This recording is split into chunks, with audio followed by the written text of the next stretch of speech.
I don't know about you, but I only trust the best. So if you're looking at getting your roof checked out, redone, these are the guys that can help you. Belter Roofing and Construction, they are the best. They'll come out, do a free inspection. You can trust them with your roof. Call them, Belter Roofing and Construction. 405-952-7777. That's Belter Roofing and Construction.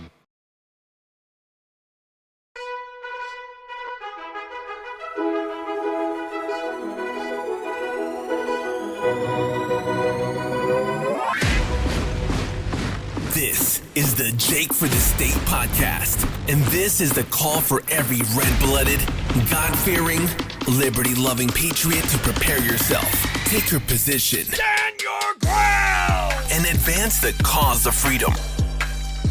Let's go.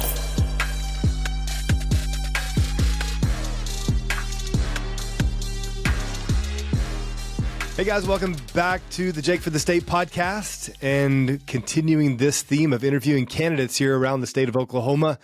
My next candidate here is Mr. Marven Goodman. He's a candidate for House District 38. Welcome to the show, Marven. Hey, thank you for having me. You bet. You bet. Well, I just like to give candidates a good chance to introduce themselves to the constituents and to the people around Oklahoma. So what have you been doing for the last few years, Marven? Well, since around 2014, I was a county commissioner for 8 years. That was an education that you can't pay for. I'm telling you, I learned so much about county government. I'd already been experienced in the federal and state level as the chief information officer for the Oklahoma Military Department. So there are about 3 different classifications of people that work there at the military department. There's civil servants, there's active duty people, and then there's state employees, right? So I got to work with the state manager on state employees. I have helped manage all 3 of those types of employees there, and about a $4 million budget for information technology, all the printing and publications and everything that was done through the military. An interesting side note there, we got used to what we call drive-by fieldings, right? Drive-by fielding is when the government decides that they're going to save money. And what they do is they force the expense down at the local level, right? And it's an unfunded mandate, basically. So what they did was they put all of their technical manuals on compact discs and mailed those out to us, right? Well, if you can think about a mechanic trying to crawl under a Jeep with a compact disc and trying to figure out how to work on it, that's an interesting thing. We still had to print the manuals out at the local level. Anyway, that's kind of one of the things that used to kind of get on my nerves a little bit about about the federal side. And so I learned quickly the difference between statutes and regulatory issues, right? And so if it's a regulatory issue, it's something that can be changed. If it's a statute, it's a lot harder to change, as you know, sir. But that's kind of how I started off. I joined the Marine Corps in 1973, in May of 73. Spent 4 years there, got out, and then joined the Army Guard again. I had joined them earlier, but the Marines talked me into going to school with them, and I went to aviation electronics school, avionics school, and I was a comm nav or Doppler radar technician back when I was a youngster, which is kind of what got me into technology, and so I did that for 4 years, and then got out and went to work on active duty for the National Guard. So I was a civil service technician for a little while, and then got on what they call Active Guard Reserve, AGR status, as a training officer down in Altus, Oklahoma, with the 171 Field Artillery, and worked there for a while. Then moved to Edmond, Oklahoma, and went to work as a admin officer for the 45th Infantry Brigade, and went to Reforger in 1986 with them, and those sorts of things. One of the interesting things that happened when I was serving with the Guard is the 1995 Oklahoma City bombing. I helped with the Emergency Operations Center there, and I ran the night shift basically for the EOC, and that was to coordinate between FEMA and the governor's office, right? So basically the National Guard's the governor's arm to respond to those sorts of emergencies. One of the things that really got on my nerves a little bit was Connie Chung. And a lot of people don't remember this, but Connie Chung made some really disparaging remarks about Okies, right? When she got on and found out about the bombing, and she got on and said something similar to, I hope you guys can hang on long enough that, she was inferring that we were a bunch of rednecks. You guys can hang on long enough for the people of New York City to get down there and help you. And so she wasn't welcome in Oklahoma after that. I mean, it was kind of an interesting time. But during that bombing, one of the things that we did, which a lot of people have a problem talking about today, is we brought in what's called a shale shaker. It's in the engineering groups, right? So they use it for gravel to separate big rocks from little rocks and that sort of stuff. And we brought that down there, and that's kind of how they found a lot of the evidence that they needed for the bombing. But what the other thing that came out of that was little body parts, which kind of we had a problem with that, and so that was really tough for our guys on scene. I just have to ask you what your take on the bombing, since you were there at Ground Zero during the time. I talked recently to Charles Key. He's written extensively on the conspiracy theories surrounding this, and which, I think that we could say that these have moved beyond theory to they're supported with evidence. These ideas that there may be other the FBI involvement and things like that. And so another story, another narrative. But just curious about your take on that. Do you think that what we heard from the official report was accurate, or do you think that there's a lot of missing pieces there? Oh, I'm skeptical of anything that I hear from the FBI or ATF or any of those folks. I mean, goodness sakes, they've done some very terrible things in the past and covered them up, and we all know that. So I'm open to listening to anything along those lines. Again, I'm very skeptical of any official statements that come out of those folks anymore. Yeah, I think you and most of America these days. I want to bring it back here to your particular race. You're running against incumbent John Pfeifer. He's been in, is it 10 years he's been in office? Yes. Well, he'll finish his 10th year coming up, and of course he would term out after another 2 years, which I probably should have waited, but he started doing some stuff that I just had a really hard problem with. So that's kind of what got me in the race. Okay, well, I mean, let's talk about that. I say all the time that when you see someone running against an incumbent, it usually is an indicator that there's something that the incumbent is not doing, or is doing that the people have a problem with. And so I'm sure if you're seeing things, you're probably not alone in your district. What are some of the things you're seeing that you're not comfortable with? Well, the first thing that caught my attention was Pfeiffer ran this bill, House Bill 3542, that would have made the Fusion Center in Oklahoma a separate government agency, right?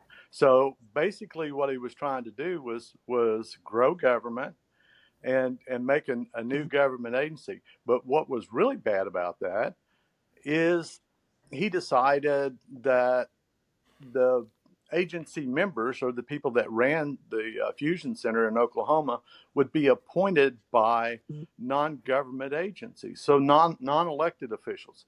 So this investigative agency that's supposed to collect all of this intelligence data on the state of Oklahoma would be operated by people that are not accountable to the voters of Oklahoma. One of the things that I would like to also point out was our friend Tom Coburn did an article on that, and basically said that the fusion centers were not good. They were a bad thing. They were a violation of, again, Fourth Amendment rights and that sort of stuff. Explain real quickly. I don't want to cut you off, but fusion centers so that people understand what we're talking about.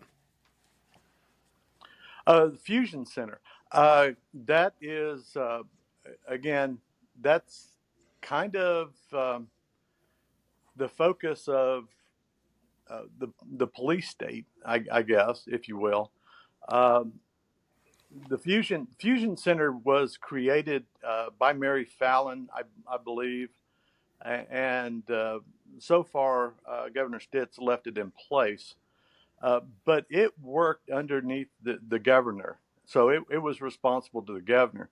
And the other thing that I didn't like about Pfeiffer's bill was he was trying to remove the governor's oversight of that fusion center and put it under unelected bureaucrats. And is this where we're seeing multiple departments come together to work on particular operations? Is that what the fusion center is designed to do? That's what it's supposed to do, yes. Right. Okay. And I cut you off and you were referring to Coburn's view on the Fusion Center. Well, Senator Coburn, he put out a 141-page report about fusion centers and how they were a tremendous waste of money. I've got that on our website, and if folks that are interested in reading more in depth about that, I would recommend that they go look at that. We've got a nice PDF handout on our website that discusses that particular issue at length. Now go ahead and give your website so people know where to go. Okay. Yes, it is goodmanforhouse.com. So you can do the www.goodmanforhouse.com, all one word. And is that FOR or the number 4? FOR. Okay, goodmanforhouse.com. Yes, sir. All right, and like you said, you have that report from Coburn on there regarding fusion centers. This is a bill that John Pfeifer wrote, House Bill 3542, that dealt with fusion centers. And but on top of that, what else would distinguish you? What other concerns did you see, did you see with Pfeiffer in his time serving House District 38? Well, of course, he kind of is beholden to special interest. And one of the things that we looked at is he accepts a lot of free meals and such from those folks, from lobbyists. The other thing is, if you look at voting records, John Pfeiffer's voting record isn't all that impressive unless you like somebody that votes yes on about everything that comes across his desk. John Pfeiffer's never met a bill that he didn't vote yes for. Out of almost right at 1,000 bills. John voted yes on 913 of them. He missed 99 votes and only voted no 17 times in Wow. his entire career. What does that tell you? Well, it tells me again that he's pretty much beholden to the folks that finance his campaigns for him. Do we know who those folks are? Oh gosh, yes. I've been doing some investigative work there, and it's not hard to do. You can go to the state election board and find out who's given money to whom. And gosh, I think John had somewhere around a little over $60,000 in his war chest for this campaign coming up.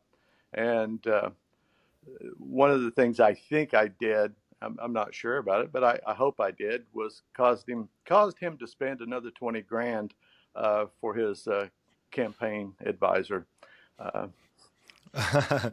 Well, speaking of campaign advisors, consultants, and special interest money, a question I ask all candidates I'm interviewing lately is, would you commit to not taking any PAC money, special interest money, or lobbyist money? Absolutely. That's also on my website.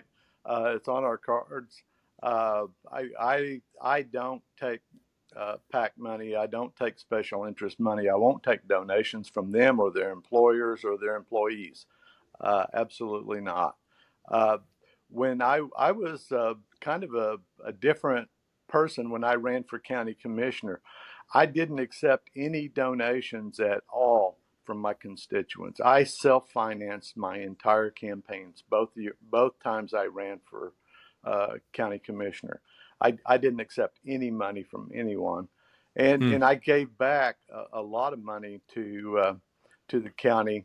I actually donated a vehicle that's they're still using today. It was a little pickup truck, a little orange pickup truck, runs around Logan County with red and blues on it now. But it's one of the things I felt a calling. I did not participate in the state retirement program because I've already got 3 retirements now. Retired from the military, retired from Social Security, and I've retired from Electronic Data Systems, who was bought out by Hewlett Packard Enterprise Services. That's what I did when I retired from the military. I went to work for HP, or actually EDS. It was a company started by this fellow named H. Ross Perot. I think a few of us know who that fellow is. Yeah. He got nailed for spoiling an election. I'm not sure that that's really what happened there, but I think the read my lips, no new taxes is what got that guy out. But Well, I'm curious about your time as commissioner. You have perspective from your time in the military and, in the Oklahoma Military Department. And then as county commissioner, you have perspective at a county level. And now we're looking at the role in the state. And currently, right now, I believe they are in our Oklahoma legislature looking at a bill that would increase pay for county sheriffs. And the concern there is the intermingling of the state into the county. And I'm curious on your perspective on that. Is that something you think that could be justified to bring the pay for sheriffs and deputies and jailers up and make it fair? The focus is on the poorer counties in Oklahoma to be able to pay them what they deserve there. Or should the state stay out of county business? Well, I think the state should stay out of county business. So we'll start from there. However, I am really good friends with our county sheriff, Damon Devereaux. Damon is probably the best constitutional sheriff in the state of Oklahoma. He actually changed my mind about law enforcement agencies because when he got elected, I saw our county deputies with folks stopped alongside the road, but they weren't writing tickets. They were helping people get out of the mud. They were helping people change their tires, and they were assisting motorists that were stranded and broke down. And that's all about the protect and serve part in my mind. So, but I go back to, we have, looking at our budgets, and I helped with the budget for 8 years while I was county commissioner. Served as our chairman for probably more than 4 of those 8 years. And so I understand the issues with the county jail and the sheriff's department. Gosh, we can't afford to hire jailers. Once we get them hired and trained, then they get offers from other communities like Cleveland County and those sorts of places, where they go to work for almost double their salary that they were getting here in Logan County. So we can only pay what we can afford to pay. So there is an issue there, but I think that's a deeper issue, because it's also related to the underfunding of county roads and bridges in rural counties like Logan County. My district, District 1, was the third fastest growing unincorporated, or actually the third fastest growing area in the state of Oklahoma when I was county commissioner at the end of that. And we weren't able to get any additional funds from ODOT to assist in that. There was no way that the state was going to say, yeah, we're going to give you some additional money, because what happens at that point is everybody else shows up with their hands out. Where's ours, and that sort of stuff, and rightfully so. But the state severely underfunds counties, and makes it, makes us responsible for doling out what little property taxes we get from the collections. In our county, I think it was somewhere around 12% of all property taxes collected went to the state, or went to the county to operate county government, and that's to pay for the county clerk, the court clerks, all of those offices, including the jail and the deputies. Once you get through that, there's no more money left for roads and bridges out of that fund. So I am absolutely empathetic to the people who say, we pay taxes, we want our roads fixed. Well, I get that and I understand that, but the taxes that they pay are mostly property taxes, which are very high in relation to what they perceive they get out of that. But what they do get out of that is 88% of property taxes go to schools. And I mean, that's something we all know, but it's just a problem that we have to deal with now. Yeah. If the state were to give money to the county and let the county determine, the Board of Commissioners determine where that money's spent, then that would be a different issue, I think. But just to say we're going to give it just to the sheriff's offices, and just to the sheriff's offices that maybe we like, and maybe not to the ones we don't like, then so I go back to, there's this little adage that says, if you take the king's shilling, you do the king's bidding, right? Mm-hmm. So they can use that money to say, you will enforce this and you won't enforce that, or we're not going to give you your money anymore. And that's kind of how I feel about the state being involved directly in supporting a particular office at the county level. Yeah, it's a great point, and it's obviously what we're seeing in the relationship between federal and state, and how we're so dependent on the federal money. Therefore, we must do the federal king's bidding.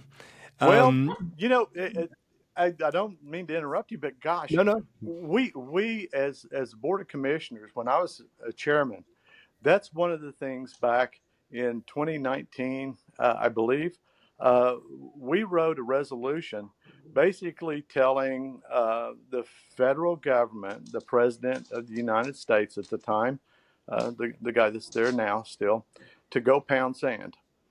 Because what they told us to do was they wanted us to enforce the mask mandates and require everybody that worked for us at the county level to take the COVID shot.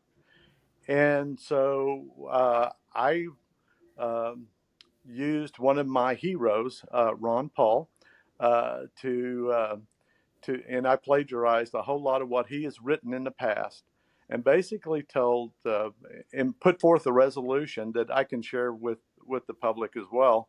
That told them that we're not going to require our people to wear a mask or to take a COVID shot as a condition of their employment. We won't ever do that because it's not our business to start with. And we had the full support and backing of our county sheriff and in those instances, because Damon was one of those sheriffs that came forward and said, "Hey, if we find people beating on doors from the federal government, recommending that you take COVID shots, please call me and we'll come out and take care of that for you." Yeah, I remember seeing that coming from his office, and I believe I remember hearing about the resolution. I think that you weren't alone in that. There were many that wrote these resolutions to Biden saying we refuse these shot mandates. And man, it says a lot about, I think, where you stand concerning individual liberty, concerning the vaccine mandates, and prioritizing the individual rights given by God, not by government. So I assume I'm right on all those points. Absolutely. Well, I want to, before you get too far away from it, you mentioned property taxes, and the idea of TIFs have been a topic of discussion since I was in office, and I'm sure long before I was in there as well, but they've taken hold and are becoming more and more popular here in Oklahoma. And you've said that you are really opposed to this TIF money, this reappropriation of property taxes. So explain a little bit more about your perspective on TIF and why you reject this idea.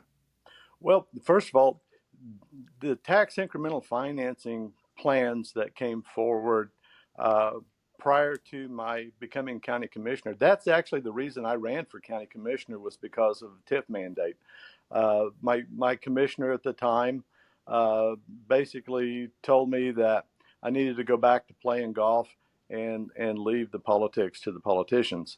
And that was something that I decided that I really didn't like, being told that. And so I decided I was going to be a pain in his side, and maybe a little lower than that.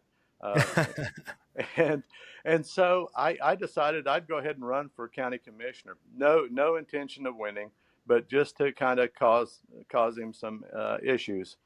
And about halfway through the campaign, my wife asked me, "Have you lost your mind?" And I said, "Well, that's debatable, right?"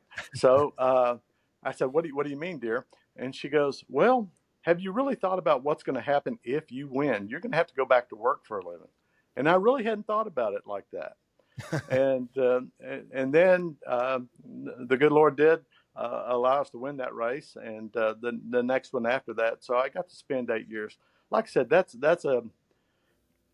the tax incremental financing plans are evil in my mind.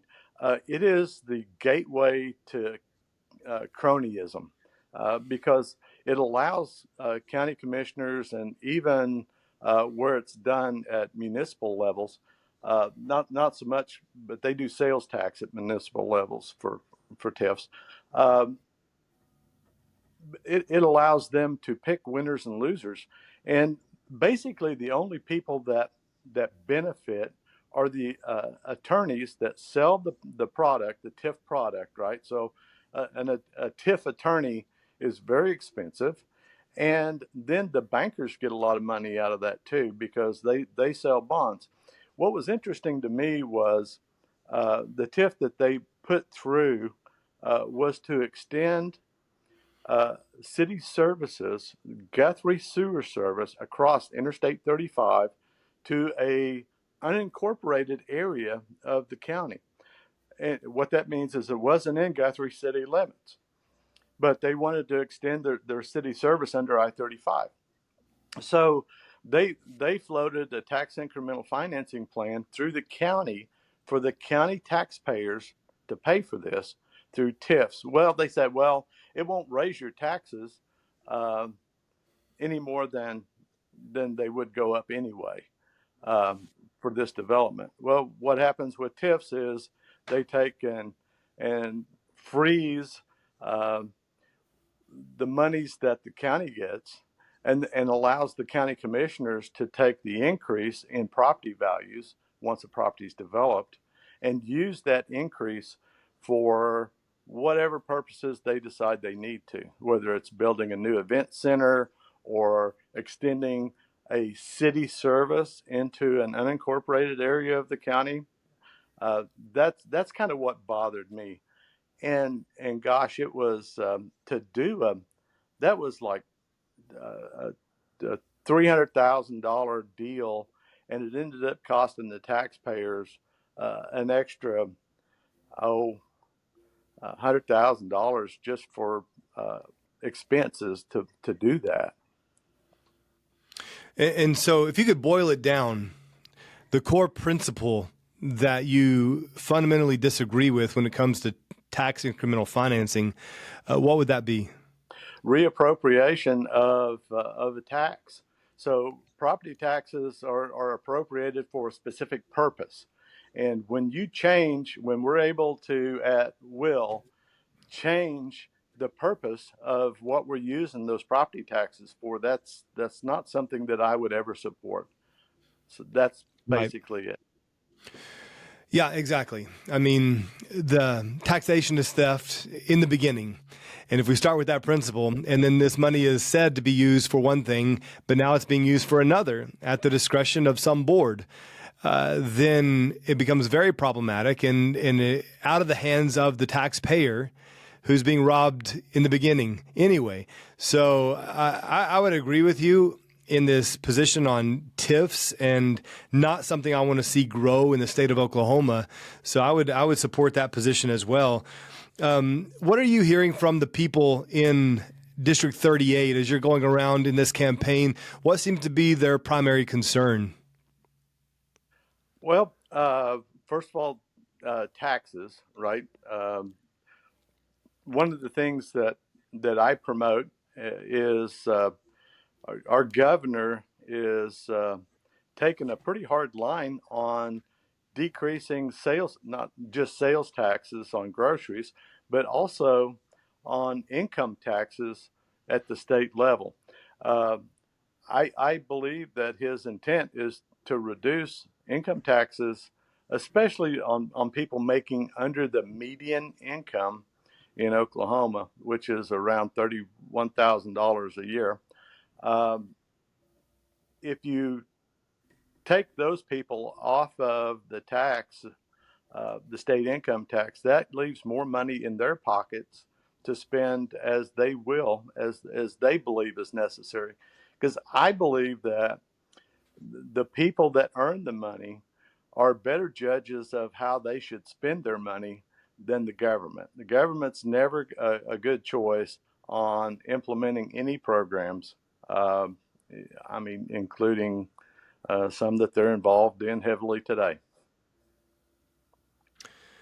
Yeah, talking about property tax, a concern I've heard from people is, hey, I like this idea of reducing or eliminating state income tax, but if we do that, that's going to jack up your property tax. And so what would be your ideal situation with taxation here in Oklahoma if you could have it any way you wanted it? Well, first of all, I don't buy into that premise. I believe that we don't have a revenue problem. We collect a lot of revenue in Oklahoma. We have a spending problem. We spend our money at the state capitol on some very dumb stuff. And so that's what I would go. That's why I want to go and sat at that little desk so I can maybe put forward some bills that would reduce the idiocy of how we spend money at the state level. Which I think leads us into my next question. What does it mean to you to be a Republican? You have a lot of people, the majority of those sitting at those little desks up at the Capitol have an R beside their name. But some could contend that it was merely to be elected and to be able to sit at that little desk. What does that mean to you? What does the R beside your name mean? And, how do you understand the party platform and apply that to your life and to your policy? Well, I believe that to be a Republican, that you should believe in limited government. And I just told you what I meant by limited government, and that's if they're spending money on dumb stuff, that's not limited. The government should be limited to core services. Core services is to protect and support life and liberty and our pursuit of happiness. I don't know anybody that's happy about paying a whole bunch of taxes to the state for them wasting that money, and so that's my belief in that area. Limited government. I don't know what else to say. I pretty much have lived this all my life. I got involved back in, what was it, 2012, when Ron Paul was running for president, and so I've kind of been on his coattails ever since. I've read almost everything that he's written, and so he's one of my idols. The other one more locally that I think you would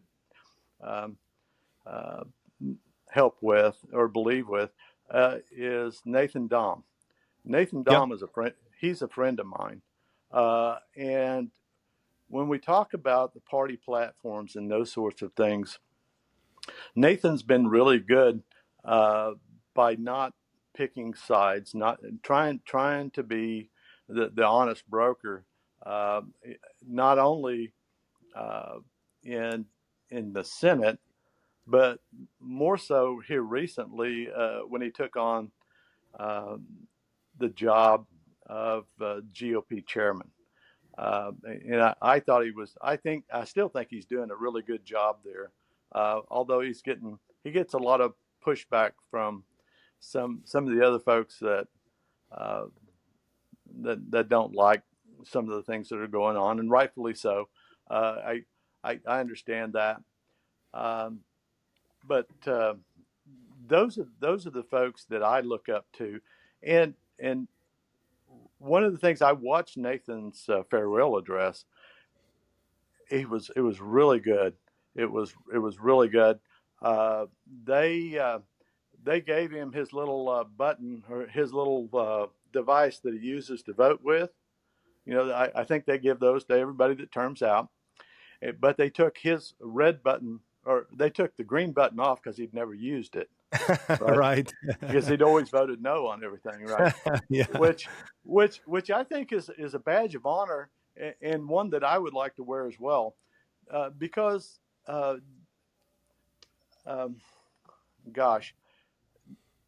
we all should try to vote our conscience and not on what some lobbyist thinks we need to do. When you get hooked up with lobbyists, then you compromise your soul, in my opinion. Ron Paul was known as Dr. No when he was in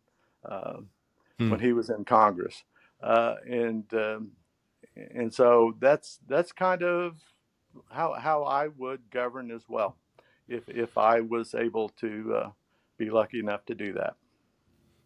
Wonderful. Well, Marvin, I think that you've laid out a pretty clear explanation of who you are and your positions to the people of House District 38.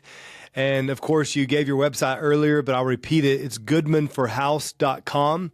It's where all of you guys who are listening can go to find out more about Marven and his campaign, his positions. That's goodmanforhouse.com.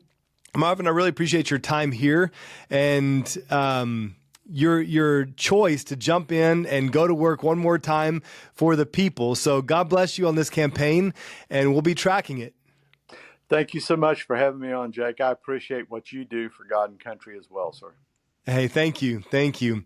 Well, we all got to do it together. And that includes all of you out there listening, too. So I appreciate you tuning in. One way you can help is by sharing this show. Also by liking and subscribing to this channel. It helps increase our viewership and it helps with the algorithm. And so that helps get this word out even further across the state. So be sure to like, share, and subscribe. And you'll get a little notice then when we have a new show coming up. They're coming up daily, so you'll be notified when the next one comes up to hear from more great candidates across the state. So I'm going to let you go today, but hey, we'll do it again soon. I'll see you then.